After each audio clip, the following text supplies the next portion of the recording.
Y yo el primer día me vengo solo a la central, pero a los pocos días ya viene mi mujer, Conchita.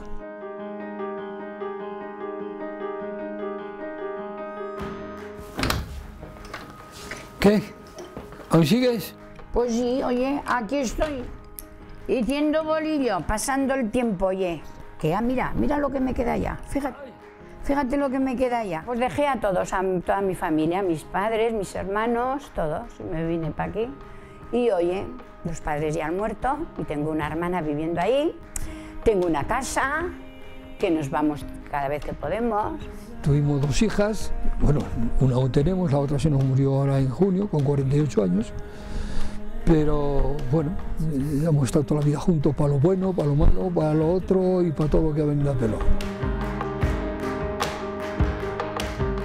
Me tira mi tierra, me tira mi familia, todo.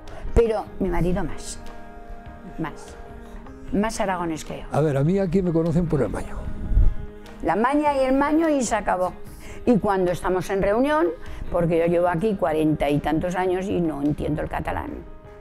Y no me hacen más que hablar en catalán. Y cuando cuentan chistes o algo me dicen, la maña no se ríe, ya no la ha entendido. A veces la hago al drede, para que lo vuelvan a repetir, pero en fin, es que no hay manera.